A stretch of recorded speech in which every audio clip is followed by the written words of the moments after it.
Fala galera, tudo beleza? Meu nome é André, eu sou fã de luta livre há mais de 30 anos e no vídeo de hoje nós iremos reagir à opinião de vocês. Sim, o Sincerão da Galera está de volta e nesse vídeo nós vamos falar sobre os shows que aconteceram na WWE nesse final de semana: o Friday Night SmackDown, o Saturday Night Main Event, o Evolution e o Monday Night Raw. São muitos comentários, então a gente escolheu um pouquinho de cada um para falar sobre alguns assuntos interessantes. Então desde já, quero continuar convidando você a estar comentando nos nossos vídeos, porque de repente no próximo, quem sabe você não terá mais chance de aparecer.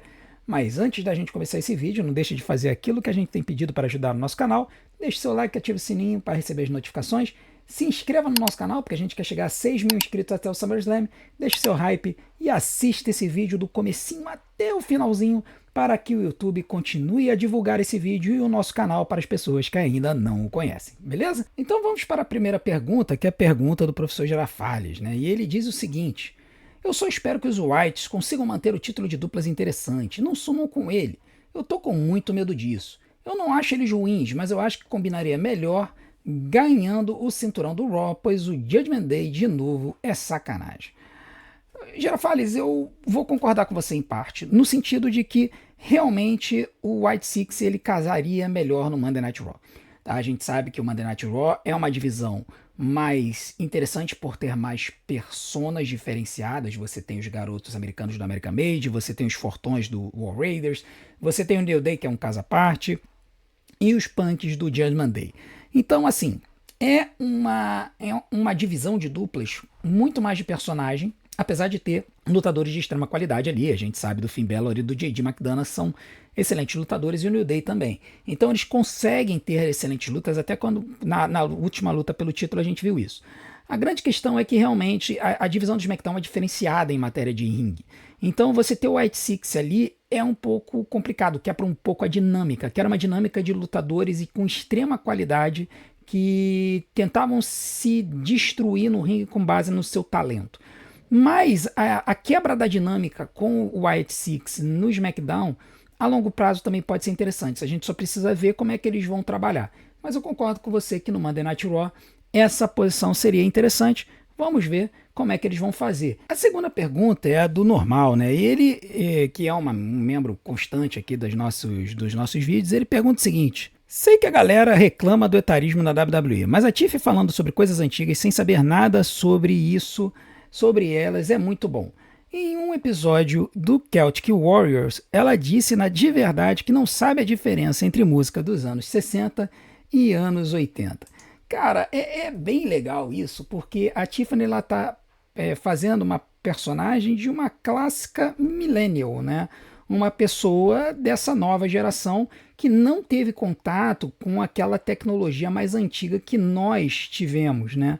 E é muito interessante, de vez em quando eu brinco lá no trabalho com os estagiários, né? Os estagiários hoje, lá no meu trabalho, tem todo mundo de idade para ser meus filhos, né? Tem estagiário com 18, 19, 20 anos de idade. E aí eu conversando com eles, de vez em quando eu dou uma sacaneada e eu pergunto: vem cá, você sabe o que significa cair a ficha? Qual é o significado de cair a ficha? Ou então eu pergunto assim: sabe essa figurinha aí de salvar no computador de vocês, no Word de vocês? Vocês sabem o que essa figurinha representa? Então, assim, e é muito engraçado você ver as respostas das pessoas, porque eles legitimamente não sabem. A pessoa, ela não sabe o que significa cair a ficha, ela nunca viu um disquete na vida. É um choque de gerações, né, que é muito interessante. E às vezes a gente tem que saber como é que a gente está falando para que a pessoa possa entender e essa comunicação fluir. E a Tiffany, ela está fazendo esse papel assim de forma brilhante.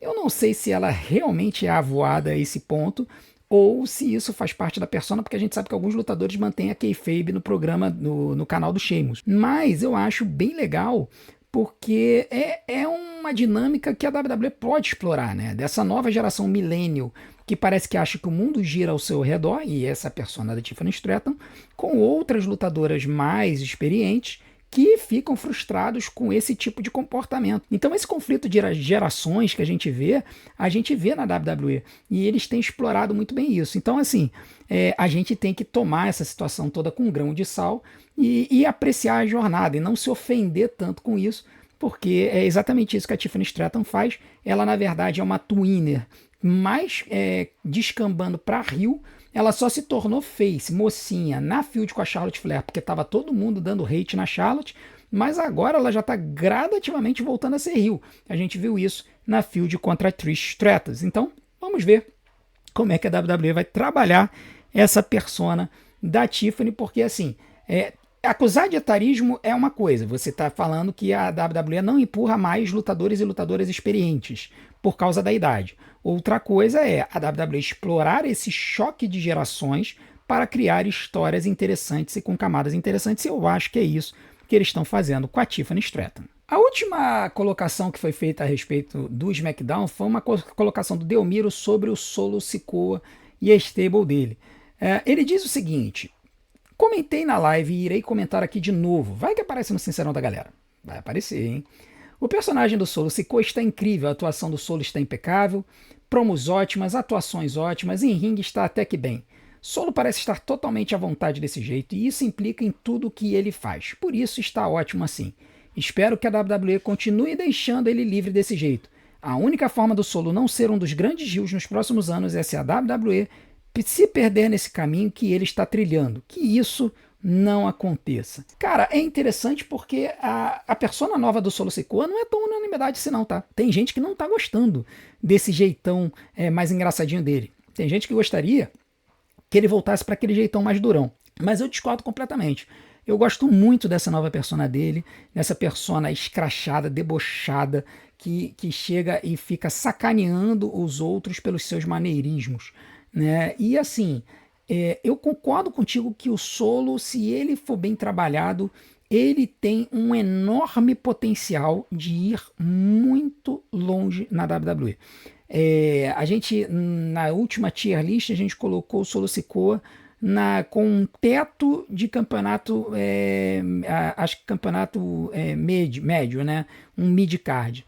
Eu já começo a apontar e projetar um cenário em que o Solo Sikoa venha se tornar um campeão mundial no futuro. Para isso, ele precisa da história certa, e a nova stable dele pode ajudar nisso.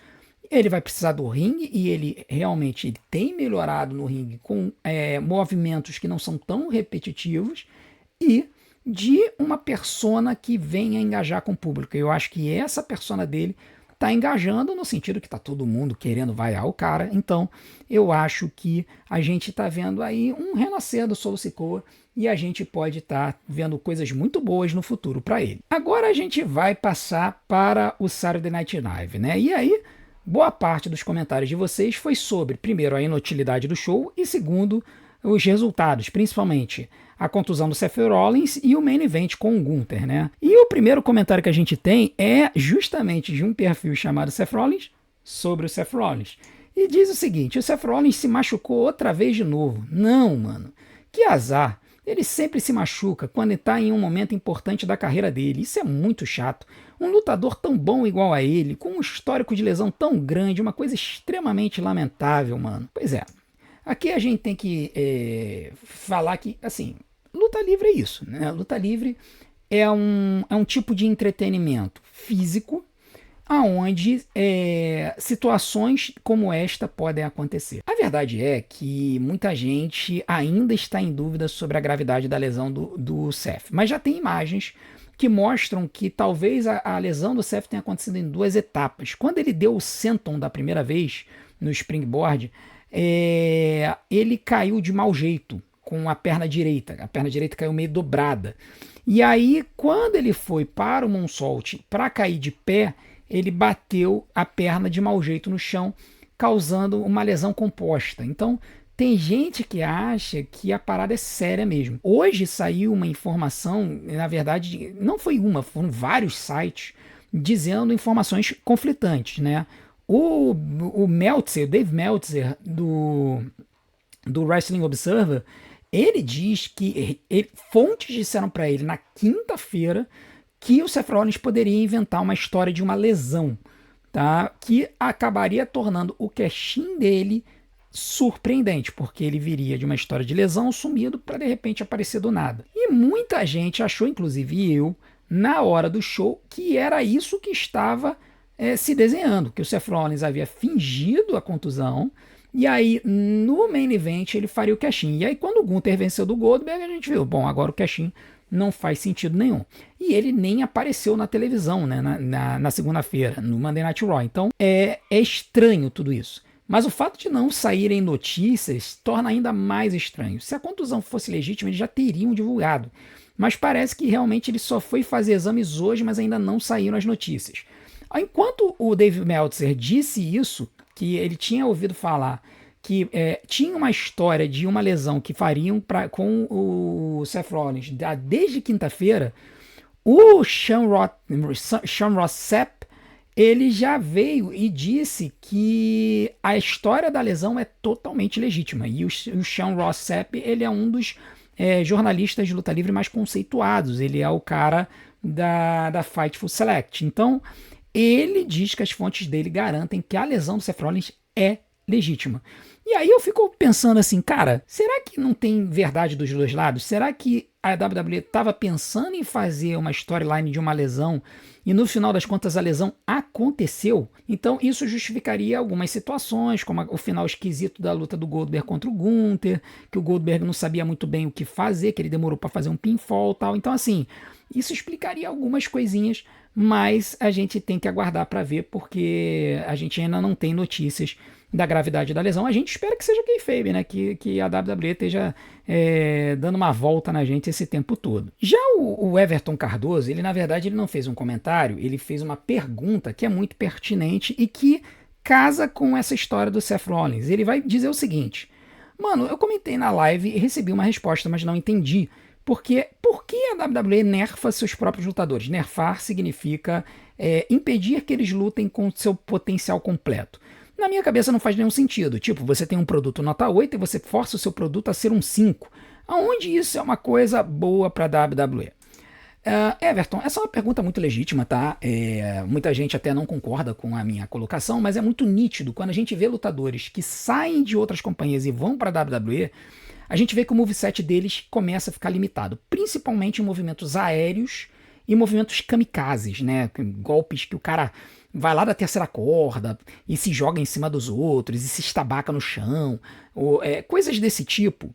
A WWE, ela limita os lutadores a fazer esses movimentos por dois motivos. Primeiro, que a WWE não acredita em superexposição de movimentos, tá? O que significa? Se você pega um lutador que tem 3, 4 movimentos de extrema amplitude e você faz com que ele use esses movimentos o tempo todo, eles deixam de ser especiais. Entendeu? Se você vê a mesma coisa o tempo todo, você acaba ficando anestesiado àquilo e você começa a exigir mais. Então, quando eles baixam um pouco a qualidade, principalmente nos shows semanais, eles estão evitando a superexposição desses movimentos para usá-los no momento certo. E qual é o momento certo? Os especiais e os grandes especiais, não os especiais mais ou menos. Tá? E como é que a gente viu isso? A gente viu isso na luta da Rhea Ripley com a Io Sky, onde as duas tiraram movimentos da cartola que a gente não está acostumado a ver, como o Spanish Fly da Io Sky na Rhea Ripley. É um movimento que a Io ela tem capacidade de usar, não usa com uma certa constância, e aí quando ela chegou na luta e usou, chamou muito a atenção. Então a WWE ela faz isso pelo primeiro motivo, para evitar a superexposição dos movimentos dos lutadores. E em segundo lugar, ela faz isso para preservar a saúde dos lutadores. Porque muitos dessa galera que vem de fora para a WWE ou que começa na WWE, ao tentar copiar movimentos da galera de fora e tudo mais, acaba se machucando muito. Gente, luta livre é algo extremamente físico. Essa galera se esborracha naquele ringue de madeira o tempo todo. A camada de lona é fina, é muito fina. Aquilo ali machuca. Então, quando você tá ali e você tá lutando e você tá participando, lutando 3, 4 vezes por semana, fazendo os mesmos golpes, cara, o seu corpo não resiste. E aí você lesiona. E a verdade é que a WWE, o principal ativo quem são? São os lutadores. Tá? A WWE depende de ter essa galera na frente da televisão o tempo todo para entreter a gente. Se a galera começa a se lesionar, o que acontece? Você quebra as histórias e o produto começa a ficar diluído. Você não tem os grandes nomes. e isso acaba sendo um problema. Hoje em dia a WWE está com esse problema, ela está com uma série de lutadores lesionados, e lutadores grandes, Liv Morgan, Kevin Owens, agora o Seth Rollins, tem outros tantos, né? Zoe Stark lesionou, então tem vários lutadores na WWE que estão machucados por conta dessa fisicalidade, e aí a WWE ela tem que se adaptar, tem que mudar as histórias, quebrar planos que ela tem de longo prazo. Então, é importante para a WWE fazer com que os lutadores lutem de forma inteligente, se preservando para os grandes momentos, aqueles momentos que realmente importam. A melhor análise que a gente pode fazer é a análise com relação ao futebol, aonde alguns times preservam os seus craques para os grandes momentos. Então é um paralelo semelhante que ajuda a explicar por que a WWE trabalha com essa forma. Agora, o Tissaruno, ele trouxe um comentário geral sobre o Saturday Night Main Event, que tem uma questão muito importante a comentar sobre a luta do Goldberg contra o Gunther. E ele disse o seguinte: o Saturday Night, se não foi o pior, foi um dos piores shows que eu já vi. O pior para mim foi a maneira como terminou a luta do Goldberg contra o Gunther. Eu entenderia o Goldberg perder, mas da maneira como foi, é um desrespeito para a história do Goldberg. E o pior, nem a despedida do cara eles tiveram a decência de transmitir. Foi a primeira luta em que ao final eu xinguei todas as gerações e desliguei a TV. Olha, Tsaruno, muita gente agiu como você agiu. O que eu posso dizer é que depois de refletir um pouquinho sobre o que aconteceu, eu lembrei de uma questão muito importante. O show passou na NBC, TV aberta, canal aberto. E na NBC, eles têm uma tradição de exibir os programas com os comerciais. Isso acontece com todos os shows. E aí, quando chega na última cena do show, eles entram no comercial. Quando eles voltam no comercial, eles botam os créditos do show com uma cena pequenininha de créditos. E depois eles já emendam com o próximo show, direto, sem comercial. Isso é a forma da NBC trabalhar. A melhor forma de você conferir isso é você ver shows da NBC, como por exemplo Friends e Law & Order.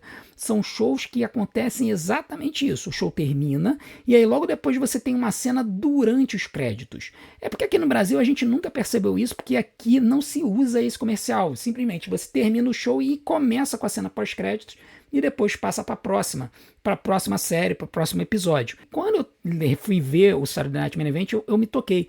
Foi exatamente isso que a NBC fez. Ela mandou a WWE cortar o final, e claramente eles tiveram uma dificuldade de fazer o timing do final da luta, porque eles fizeram o final da luta e cortaram o comercial imediatamente, né? Não deu nem tempo de mostrar o Gunther comemorando. E aí eles foram pro comercial e quando eles voltaram, já com as letrinhas do show, com os créditos do show, eles mostraram um pedacinho que normalmente eles mostrariam de qualquer série. O que foi ruim foi que a WWE não se planejou para isso. Né? A impressão que dá é que a WWE não planejou direito as suas lutas e a organização da luta do Gunther contra o Goldberg para que eles dessem um espaço para que a luta terminasse, o Goldberg fosse embora e o Gunther recebesse a adulação da galera. Aí poderia ter cortado para o intervalo e aí quando voltasse pegava um trecho do discurso do Goldberg e depois botava nas mídias sociais, porque, cara, com a NBC eles não conseguiriam exibir o final completo do show. Faz parte da mídia, lembrando, a NBC é TV aberta, é muita mídia para a WWE. Então, você tem que trabalhar com o que você tem. A WWE só não soube trabalhar da melhor forma possível, mas hoje o discurso do Goldberg de despedida de aposentadoria já está completo, disponibilizado no canal da WWE. Se você quiser ver, depois de assistir e maratonar os nossos vídeos, você pode dar um pulo lá que tem o discurso completo dele. Agora vamos passar para o Evolution, né, que foi o show que aconteceu no domingo. Se no sábado muita gente reclamou que foi o pior show do ano da WWE, quando chegou no domingo, nós tivemos o Evolution, que foi aquela coisa maravilhosa. E o nosso digníssimo Amorim trouxe uma colocação sobre o show. Ele disse o seguinte: cara, foi incrível. Faz anos que acompanho a WWE apenas pela divisão feminina. Não consigo ficar mais de uma semana sem trocar a minha lutadora favorita. Elas entregam muito.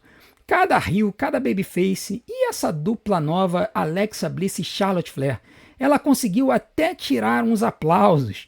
Então, aqui eu vou focar em duas coisas. Primeiro, realmente a divisão feminina da WWE hoje, tanto no Monday Night Raw quanto no Friday Night SmackDown, tem elevado o jogo a cada show. Muitas vezes, não são poucas vezes, a melhor luta do show é uma luta feminina. E a gente já tem falado isso de longa data. Isso se deve à extrema qualidade das lutadoras que estão hoje na WWE. Mas também se deve ao fato de que os lutadores muitas das vezes estão lutando contundidos ou eles não têm o estilo de luta que as mulheres hoje têm, que é um estilo de luta mais ágil e mais ginástico. Lembra que eu tenho falado aqui da influência da ginástica na luta livre feminina e como isso tem ajudado a alavancar a luta livre feminina? Pois é, isso os homens não têm. Então as mulheres têm uma vantagem que, ao incorporar o estilo ginástico de luta, elas conseguem transmitir uma luta mais agradável de ver do que os homens que a WWE tem hoje, tirando a divisão de duplas do SmackDown. Tá? Então, é por isso que a gente tem essa sensação de que a divisão de duplas hoje está praticamente, a divisão de mulheres hoje, né, a divisão feminina da WWE hoje, está carregando a WWE. É por conta disso. É um estilo de luta muito agradável de ver que entrega a luta boa toda semana. E falando sobre a Alexa Bliss e a Charlotte Flair, a gente já tem falado aqui há muito tempo de que a WWE está atrelando a Charlotte Flair à Alexa Bliss para fazer a Charlotte Flair ganhar um pouco do carisma da Alexa, ela se soltar um pouco e assim ela ganhar a adulação do público. O Mike, no canal dele, trouxe um comentário também muito relevante que eu ainda não tinha me tocado, né? Ou pelo menos não tinha entendido que seria relevante, mas hoje eu consigo entender. De que o fato de que a Charlotte Flair, em algumas entrevistas recentes, abriu o coração e se mostrou uma pessoa vulnerável, que tem sido atingida pelas críticas do público e pelos problemas que ela tem tido na sua vida amorosa, acabou fazendo com que as pessoas começassem a entender o lado dela, a se relacionar com esses problemas que ela tem, porque as pessoas chegam e falam, poxa, mas eu também tenho problemas na minha vida amorosa. Né? Não é legal criticar a Charlotte por ela ter 3 divórcios, poxa, eu também tenho 2, eu também tenho 1, também tenho 3, eu entendo o que ela está passando. Então, isso acabou fazendo com que a Charlotte fosse uma pessoa com quem você pudesse se conectar mais. Coisa que quem vai nos autógrafos, nessas sessões de autógrafos que a WWE faz, dizem que a Charlotte é uma pessoa simpaticíssima, uma das melhores pessoas com quem você pode interagir no mundo da luta livre. Isso apenas não transparecia no ringue por causa da persona dela e dos problemas que ela teve de bastidores. Então eu creio que se ela realmente, ao se mostrar vulnerável dessa forma, ela conseguir se soltar e mostrar essa personalidade afável que dizem que ela tem no ringue, na frente das câmeras, eu acredito sim que a Charlotte Flair ela pode voltar a ser aplaudida pelo público e isso pode ajudar muito na carreira dela, porque vai devolver uma confiança a ela que ela claramente perdeu quando ela foi vaiada no Royal Rumble. Quando ela ganhou o Royal Rumble, esperava que seria adorada pelo público e, na verdade, o público esculhambou com ela e vaiou ela de todas as formas possíveis e imagináveis. Agora, o Gustavo Fernandes ele vai trazer uma colocação muito interessante sobre o cash-in da Naomi, porque, assim, a gente imagina que foi um cash-in que foi uma unanimidade, mas tem gente que não gostou. E o Gustavo foi uma dessas pessoas. Ele disse o seguinte, não gostei da Naomi ter dado o cash-in na Io. De fato, eu cheguei a desligar a TV na hora, de tanto que fiquei com raiva. Adoro essa fase da Naomi, mas ela deveria ter ido atrás da Tiffany, que tem o reinado mais insuportável que eu já vi. Ou, a longo prazo, dar o cash-in num futuro título da Jade, ou até esperar a Bianca pegar o título e depois dar o cash-in. Então, Gustavo, eu entendo a sua visão, tá? Que inclusive era o meu fantasy booking, de que a Jade ganhasse o título do SummerSlam e sofresse o cash-in da Naomi. Mas se você for parar para pensar, a gente também tem criticado muito a WWE pela sua previsibilidade. E a verdade é que se tivesse acontecido tudo isso no SummerSlam, a gente estaria xingando o Triple H hoje em dia, porque ele estaria sendo extremamente previsível. E o que aconteceu aqui foi que a WWE, na verdade, jogou uma bola curva para cima da gente, com uma história que é totalmente factível. Se você for parar para pensar, a Naomi, na cabeça dela, ela pode pensar o seguinte, cara, eu não tenho como ganhar da Jade Cargill. E a Jade Cargill foi o que ela fez? Destruiu a Naomi no ringue. E aí a Naomi, na cabeça dela, ela poderia pensar assim, bom, qual é a melhor forma de eu aproveitar esta maleta e não passar e não enfrentar a Jade Cargill, não ter que passar de frente com a Jade Cargill e ter que encarar ela no futuro, mudando de brand.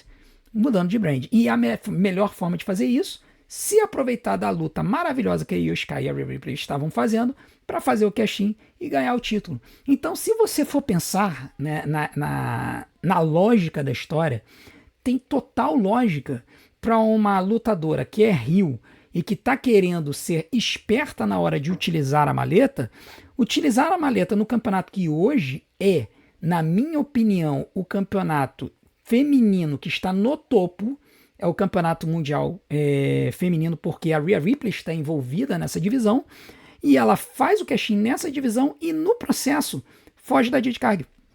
Entendeu? Então, assim, se você for parar para pensar na cabeça de uma lutadora heel como a Naomi, faz todo sentido. E aí, você falou sobre o reinado da Tiffany Stratton, que tá irritante e tudo mais.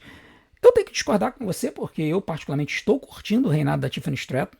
E assim, eu acho que o ideal é a Tiffany realmente se manter lá no SmackDown, lutar contra a Jade Cargill, se envolver com a Bianca Belair, porque dali vão sair lutas excepcionais e vão ajudar a elevar aquela divisão lá. Então, para mim, esse foi um excelente movimento. Não sei se vai ser o melhor a longo prazo. Eu acho que o cash-in da Naomi foi brilhante, foi surpreendente e eu fiquei extremamente feliz. Mas eu entendo a sua posição. Tem algumas pessoas que se sentiram incomodadas, mas a verdade é que é uma opinião minoritária. Mas eu quis trazer aqui para mostrar que tem pessoas que pensam diferente. E aí a gente tem que tentar entender e ver como trabalhar daqui para frente. Já o Felipe, ele trouxe uma opinião muito interessante sobre a divisão intercontinental feminina, que até tem uma colocação engraçada que me faz pensar até mesmo sobre essa questão de repetição de lutas e tudo mais. Ele diz o seguinte: foi um evento sensacional do início ao fim, a luta da Becky, Lyra e Bayley me surpreendeu muito, e Io Sky vs Rhea Ripley foi uma das melhores lutas que eu vi na minha vida. Arrepiei em vários momentos. Podem reclamar pela repetição, mas a melhor luta entre elas sempre vai ser a próxima. Aqui é um detalhe muito interessante, porque tem algumas pessoas, não são muitas, tá? Não são muitas. Algumas pessoas reclamando de que a Rhea Ripley está sempre perto do topo. Inclusive, a gente vai fazer um comentário sobre isso daqui a pouco. E algumas pessoas reclamando de que as lutas, às vezes, na WWE se repetem muito. E é muito engraçado a gente pensar isso, porque essas mesmas pessoas que reclamam sobre isso muitas vezes elogiam histórias como Randy Orton versus John Cena. E não reclamam do fato de que esses dois devem ter se enfrentado umas 20 vezes durante 10 anos da carreira deles. Então, por que eu falo que é engraçado? Porque da mesma forma que você pensa com carinho de uma feud lendária que durou uma década e que teve inúmeras lutas de diversos tipos, aonde um tentava superar o outro, a gente tem reclamado desse mesmo tipo de rivalidade que a gente tem visto hoje. A verdade é, gente, que Io Sky versus Rhea Ripley está se tornando uma das rivalidades mais lendárias da luta livre hoje. Exatamente porque elas têm tido a oportunidade de lutar várias vezes. Elas lutaram no início do ano, depois elas lutaram depois da Elimination Chamber, depois fizeram uma Triple Threat no WrestleMania e agora lutaram de novo. E o que a gente viu?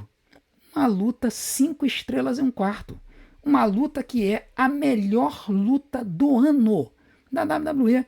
Então eu não posso chegar e criticar a WWE por me entregar Io Sky e Rhea Ripley. Se elas entregaram aquela qualidade na última luta, eu vou ficar esperando pela próxima. É claro que eu não vou querer que elas fiquem lutando toda semana. Mas, cara, mais uma luta no SummerSlam entre essas duas e com a Naomi envolvida, que é uma excelente lutadora, eu não vou reclamar. Eu quero mais Io e Rhea Ripley. E um detalhe, né? Porque a divisão intercontinental está muito parecida. A Bayley, a Lyra e a Becky Lynch estão se envolvendo entre elas desde a WrestleMania. E tá uma das melhores histórias da WWE hoje. E elas ficam trocando de luta, né? Faz uma luta uma com a outra com a outra, depois faz uma triple threat, depois mete uma dupla, não sei o quê. Eu não tô criticando porque só sai luta boa. Então, se a história ela constrói uma rivalidade de longa data que me entrega lutas excelentes e que uma vai sendo construída em cima da outra, e nas outras lutas a gente vai vendo camadas e mais camadas e referências às lutas anteriores, eu não me importo nem um pouquinho. Eu quero mais é ver luta boa na minha frente. Já o F Neto, que não é o Felipe Neto, imagina, ele trouxe um comentário muito interessante sobre o fim de semana, e em especial sobre a Naomi. Ele diz o seguinte: evento incrível, merecia ter sido melhor promovido e feito em um fim de semana sem tanta concorrência de eventos. No mais, foi lindo a Naomi visivelmente emocionada e tendo que manter a pose de rio. Dessa vez o tio Triple H mandou bem demais. É legal a gente ver esse comentário, porque assim, a opinião dos fãs com relação ao Triple H, ela vive variando, né? Se você tem um show bom, o pessoal elogia o Triple H. Se tem um show ruim, o pessoal critica ele e deseja a volta do Vince McMahon. Mas eu tenho que concordar que a persona da Naomi está sendo muito bem construída, né? Claro que não é o Triple H que tem o dedo nisso o tempo todo, mas provavelmente foi ele e o criativo que sugeriram para Naomi para ela se tornar heel, ou vice-versa, de repente a própria Naomi pediu para se tornar heel, mas o fato é que eu vou concordar com o fato de que o Evolution merecia estar num fim de semana menos concorrido, ele merecia estar num fim de semana exclusivo para ele, e eu acho que ele tem que ser pelo menos anual, tá? Eu acho que eles até podem fazer mais pay-per-views femininos no ano, não precisa ser só um. A gente pode ter o Evolution 2, Evolution 3, 4, 5. Por que não 2 pay-per-views femininos por ano? Por que não um Saturday Night Main Event totalmente feminino? Por que não um show semanal totalmente feminino? Qual é o problema? Às vezes a gente tem shows que o show inteiro é só masculino e uma luta feminina. Por que a gente reclama quando tem um show totalmente feminino com uma luta masculina? Então, eu acho que dá pra gente equilibrar as coisas, dá pra gente dar mais espaço ainda para as mulheres, porque a divisão feminina é sensacional. E com certeza que eles façam o Evolution num fim de semana exclusivo, longe de outros pay-per-views, para também favorecer as pessoas a comprarem os ingressos, quererem ir. Tem público e tem demanda para a luta livre feminina, e a gente viu isso nesse fim de semana, apesar da concorrência com o show da Beyoncé, que é o mesmo público-alvo, né? Agora a gente tem um comentário sobre a Duda Gonzalez, que é como a gente fala, né? Todo mundo tem seus favoritos e tem as suas irritações. E ela traz um comentário sobre a Tiffany Stratton, que é a atual campeã da WWE. Ela diz o seguinte: até quando vamos aguentar Tiffany Stratton? Com uma enormidade de atletas incríveis pedindo passagem, vide Stephanie Vaquer e Julia, a WWE insiste nela. Por quê? Por 2 motivos. Primeiro, ela é excelente no ringue. Isso aí é indiscutível. A Tiffany Stratton, ela é excelente no ringue. E segundo, ela é nova. Você tá falando de Stephanie Vaquer e Julia pedindo passagem? Mano, a Tiffany Stratton estreou no ano passado. Então, assim, já tá querendo descartar a mulher, sendo que ela estreou no ano passado? Entendeu? Não faz sentido. Vou repetir, a Tiffany Stratton estreou no main roster em janeiro de 2024. Então, assim, você querer que uma atleta de 10, 15 anos de WWE abra passagem para lutadoras mais jovens, eu vou entender. Agora, Tiffany Stratton, que começou no ano passado, você já quer que ela abra espaço para outras lutadoras começarem esse ano? Não faz sentido. A verdade é que a Tiffany Stratton é uma das melhores lutadoras da WWE hoje. O seu papel como vilã tá casando muito bem, porque essa irritação aí é por causa dela ser essa vilã chatinha que ela é. E pode notar, ela ainda vai ter muitas lutas e muitas lutas boas. O dia que botarem ela lutando contra a Io Sky, contra a Rhea Ripley, vocês vão ver do que a gente tá falando. Agora vamos para o Monday Night Raw, né? Que foi um show que até o final parecia ser aquele show que a WWE estava jogando com a tabela, aonde ela estava fazendo o básico para começar a criar histórias para o SummerSlam, e aí chegou no final, na última cena, eles mandaram o Roman Reigns para cima da gente. E o Teteu, ele trouxe um comentário interessante sobre esse show. Ele disse o seguinte: ontem o Raw foi bom, me diverti e fiquei feliz bastante. Ah, AJ Styles, que momento maravilhoso, essa sua rivalidade com o Dom tem que continuar por mais tempo. E o retorno do Roman Reigns, que saudade do chefe da tribo, que momento.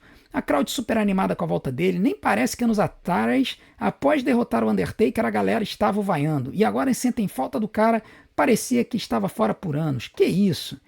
Então, aqui é duas coisas, né? Primeiro, vamos falar sobre o brilhantismo do AJ Styles, que tem mudado radicalmente também a sua persona. Parece que a WWE chegou para os lutadores e falaram assim: olha, botem um pouco mais de personalidade nas suas feuds, nas suas histórias. E relaxem um pouco mais, podem fazer um pouquinho mais de piada, podem ser mais engraçados. Parece que houve uma mudança de mentalidade na WWE. Por quê? Nós temos vários lutadores que estão começando a fazer mais gracinhas. A gente tem visto isso com Solo Sikoa, a gente tá vendo isso com a Charlotte Flair e com a Alexa Bliss, com a dinâmica delas entrando no ringue, uma querendo tirar a outra de frente da câmera. E nós começamos a ver isso com o AJ Styles, com essa história de ficar fazendo assim pro Dominique, com essa história que ele ajoelhou e começou a orar fervorosamente, pedindo para que Deus trouxesse a cura sobre a vida do Dominique, para que ele pudesse enfrentar o Dominique no SummerSlam. Então, assim, é muito interessante como é que a WWE parece estar querendo ter pessoas com uma mentalidade mais relaxada, que elas possam se abrir mais. A gente vê muito isso nos house shows, quer dizer, a gente não, porque eu nunca fui num house show, mas quem foi em house shows, que são aqueles shows não televisionados, dizem que os lutadores agem dessa forma. Eles são mais tranquilos, mais relaxados, eles jogam mais pra galera. Parece que a WWE tá pedindo pra galera fazer isso pras câmeras. E eu tô achando muito positivo, eu tô gostando muito dessa personalidade do AJ Styles, então tá sendo muito legal.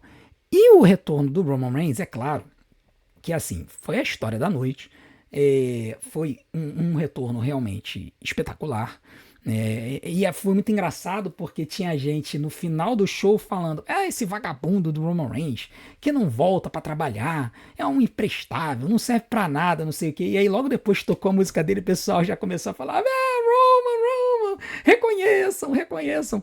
Por quê? Porque as pessoas aprenderam a gostar dele, né? As pessoas aprenderam a reconhecer que ele é uma pessoa com uma qualidade, uma aura que transcendem os lutadores que tem na WWE hoje.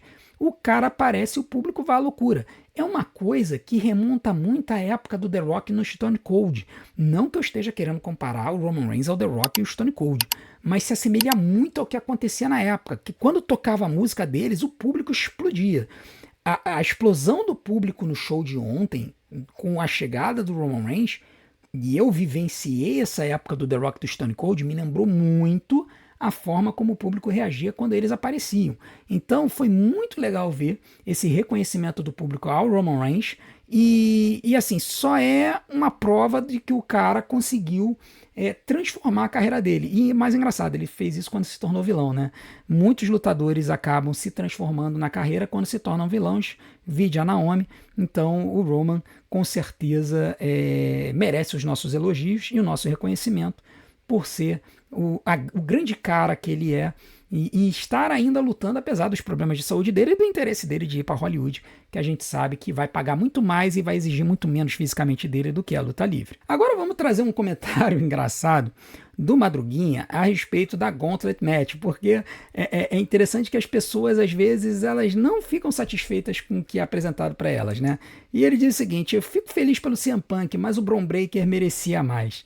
E aí é um comentário engraçado, porque na luta de Gauntlet Match, vocês que viram o resumo ou viram o show sabem disso, o Bron Breakker ele ganhou 3 lutas na sequência, ele ganhou do Penta, depois ganhou do LA Knight, depois ganhou do Jey Uso, e ele só perdeu pro CM Punk porque o Jey Uso voltou e tirou o Bronson Reed do caminho e acabou avacalhando um pouco com a dinâmica da luta. Mas é muito interessante a forma como eles construíram a luta, de uma forma de apresentar o Bron como um monstro de um lutador. Porque o cara conseguiu aguentar 42 minutos de luta, enfrentando 4 lutas completas contra 4 main eventers da companhia no Monday Night Raw e quase venceu os 4. E no final acabou perdendo por um detalhe. Então eu acho sinceramente que o Bron Breakker saiu gigante dessa luta. Saiu gigante, saiu enorme, não tem nada que reclamar. E assim, o que a gente precisa entender o Bron Breakker vai ter a chance dele. Ele vai ter a chance dele. Eu só não acho que seria agora. Sabe por quê? Iria parecer forçado. A gente vai falar sobre isso daqui a pouco. Mas a verdade é que o Bron Breakker, ele tá quase pronto. Só falta uma coisa, o microfone. A hora que ele tiver o microfone, a coisa vai ficar legal, porque a aura ele já tem, a entrada ele já tem, a música ficou legal, só falta o microfone. Quando ele conjugar tudo isso, aí ele vai estar pronto para se tornar um futuro campeão mundial da WWE. Bom, essa foi a minha opinião sobre a opinião de vocês.